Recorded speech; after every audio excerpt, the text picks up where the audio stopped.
அன்பர் ஒருவர் ஒருமுறை சொன்னார், என்னை யாரும் ஜெயிக்க முடியாது என்றார். என்னை யாரும் ஜெயிக்க முடியாது. இது ஒரு விதமான ஆணவத்தினுடைய வெளிப்பாட்டு பேச்சாக இருக்கிறது என்று அவரிடம் கேட்டபொழுது அவர் சொன்னார், ஆமாம், என்னை யாரும் ஜெயிக்க முடியாது. ஏனென்றால் நான் அன்பால், நேசத்தால், விட்டு கொடுத்தலால், தியாகத்தால் எல்லோரிடமும் தோற்று போவதற்கு தயாராக இருக்கிறேன். எல்லா விஷயத்திலும் எல்லாரிடமும் தோற்று போவதற்கு தயாராக இருக்கிறேன். அப்படி என்றால் என்னை யார் ஜெயிக்க முடியும் என்று கேட்டார். இது ஒரு வாழ்க்கையின் ஒரு அற்புதமான வெளிப்பாட்டுத்தன்மை. நாம் நிறைய நேரங்களில் பலரிடம் தோற்று போகிற காரணத்தினால் தான் இன்றைக்கும் அன்போடும் நேசத்தோடும் பாசத்தோடும் அமைதியாகவும் நலத்தோடும் வாழ்ந்து கொண்டிருக்கிறோம். ஒரு மனிதன் என்று சொல்லக்கூடிய முதலில் யாரிடம் தோற்று போக வேண்டும் தெரியுமா? தன் தாய் தந்தையிடம், பெற்றோரிடம்தான் தோற்று போக வேண்டும். ஏனென்றால் அவர்கள் இவனை வளர்ப்பதற்காக, இவளை வளர்ப்பதற்காக வேண்டி எவ்வளவு தோற்று போயிருப்பார்கள், எவ்வளவு சிரமப்பட்டிருப்பார்கள், எவ்வளவு கவலைப்பட்டிருப்பார்கள், கஷ்டப்பட்டிருப்பார்கள். ஒரு மனிதன் என்று சொல்லக்கூடிய வாழுகின்ற காலகட்டத்திலே தாய் தந்தையர் என்று சொல்லக்கூடியவர்களை போற்றி பேணி வாழ்வது என்பதுதான் நம்முடைய வாழ்க்கையினுடைய உயர்ந்த லட்சியமாக நிச்சயமாக இருக்க முடியும். 10 மாதம் நீ இருப்பதற்கு என் வயிற்றில் ஒரு அறை இருந்தது, ஆனால் நான் இருப்பதற்கு உன் வீட்டில் ஒரு அறை கூடவா இல்லை என்று கேட்கின்ற முதியவர்கள் இன்றைக்கு அதிகரித்து விட்டார்கள். இதற்கு வாழுகின்ற இன்றைய சமூகம் என்ன பதில் சொல்லப் போகிறது என்று கேட்கிறோம்.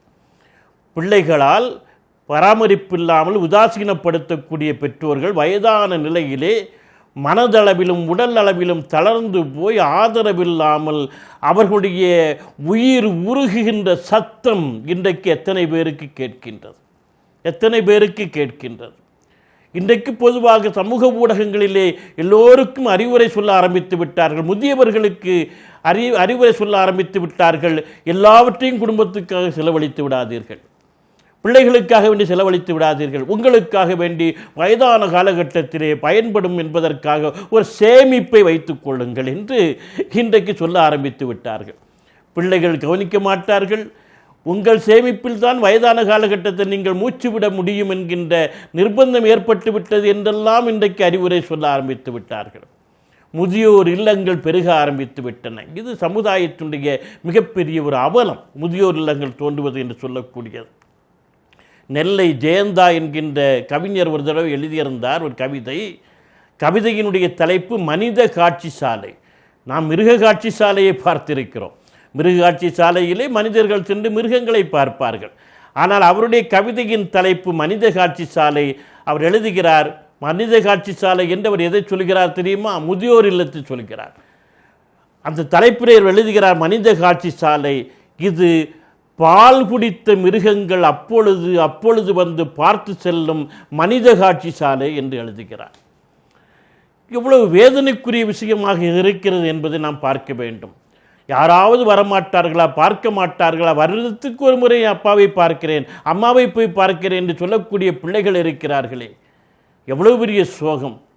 நான் ஒரு நிகழ்ச்சியில் பேசிக்கொண்டிருக்கும் பொழுது சொன்னேன், பெற்றோர்களை பேணுவதனுடைய முக்கியத்துவம் குறித்து பேசுகிற பொழுது வயதான காலகட்டத்தில் எத்தனை பேருக்கு பெற்றோர்கள் இருக்கிறார்கள், இருக்கின்ற பாக்கியம் எத்தனை பேருக்கு கிடைத்திருக்கிறது என்று கேட்டேன். நான் உங்கள் முன்னால் பேசிக்கொண்டிருக்கக்கூடிய இந்த நேரத்தில் இறைவன் எனக்கு கொடுத்த மிகப்பெரிய ஒரு பாக்கியம், மிகப்பெரிய வரப்பிரசாதம், மிகப்பெரிய மகிழ்ச்சி என்ன தெரியுமா?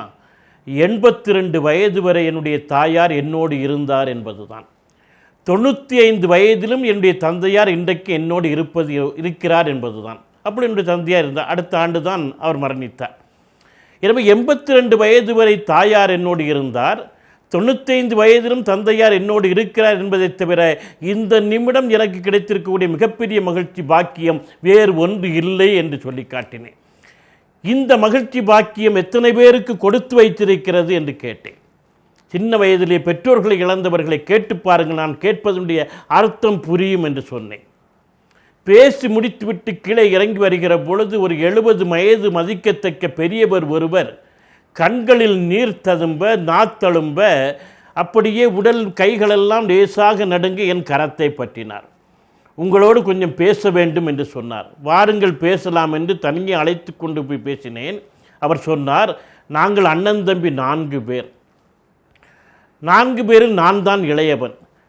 ஆனால் என்னுடைய தந்தையாரை கடைசி காலத்தில் வைத்து காப்பாற்ற வேண்டிய, பராமரிக்க வேண்டிய பொறுப்பு என் தலை மீது தான் சுமத்தப்பட்டது. 97 வயது வரை அவர் உயிரோடு இருந்தார். என் மனைவி கூட புலம்பிக் கொண்டே இருப்பாள். அவங்க அண்ணன்மார் 3 பேர் இருக்கிறாங்களா, அவங்களாம் பார்க்க மாட்டாங்களா என்று கேட்பாள். எனக்கு கூட சில நேரங்களிலே வருத்தமாகவும் ஒரு விதமான மனச்சங்கடம் இருக்கும். நம்ம தலையில் கட்டிவிட்டார்களே, நான் பார்க்க வேண்டியது ஏற்பட்டு விட்டதே என்று ஒரு கவலையாகத்தான் இருந்தது. என்றாலும் பூர்வீக வீட்டில் இருக்கிறேன் என்பதற்காக வேண்டி நான் தான் பார்த்தாக வேண்டும் என்று என் தலையில் கட்டிவிட்டார்கள் என்று நான் பொறுமையாக இருந்தேன். இப்பொழுது உங்கள் பேச்சை கேட்டபொழுது தான் எனக்கு புரிந்தது அது எவ்வளவு பெரிய பாக்கியம். தந்தையை வைத்து 97 வயது வரை வைத்து பராமரிக்கக்கூடிய வாய்ப்பு நமக்கு கிடைத்து எவ்வளவு பெரிய மகிழ்ச்சிக்கும் உயர்வுக்கும் உரிய விஷயம் என்பது புரிந்தது என்று சொல்லி அப்படி கண்ணீர் சிந்தி அழ ஆரம்பித்து விட்டார். நான் அவர் கரத்தை பற்றிவிட்டு சொன்னேன், அன்புள்ள பெரியவரே, நீங்கள் அண்ணன் தம்பி 4 பேர். 4 பேரில் இறைவன் உங்களைத்தான் அதிகமாக விரும்பியிருக்கிறான். இறைவன் யாரை விரும்புவானோ அவர்களிடம்தான் பொறுப்பை கொடுப்பான், சுமைகளை கொடுப்பான், இதுபோன்று தாங்கக்கூடிய சக்தியை கொடுப்பான். எனவே அண்ணன் தம்பி 4 பேரில் நீங்கள் தான் இறைவனுடைய விருப்பத்துக்குரியவராக இருக்கிற காரணத்தினால்தான் உங்கள் தந்தையை பராமரிக்கக்கூடிய பாக்கியம் உங்களுக்கு கிடைத்திருக்கிறது என்று சொன்னேன். அவர் மிகவும் மகிழ்ந்து போனார். அன்பிற்கினியவர்களே, இந்த மகிழ்ச்சி என்பது, இந்த பேறு என்பதை பெறுவது என்பது சாதாரணமான விஷயம் ஒன்றும் கிடையாது. அதிகமான நாட்கள், வயதான காலகட்டத்தில் நீண்ட நாட்கள் பெற்றோர்கள் நம்முடன் வாழ்கிறார்கள் என்று சொன்னால் நாம் நிறைய நன்மை செய்வதற்கும் புண்ணியம் சம்பாதிப்பதற்குமான ஒரு வாய்ப்பாக அது அமைந்து இருக்கிறது என்பதை நாம் மனதிலே கொள்ள வேண்டும்.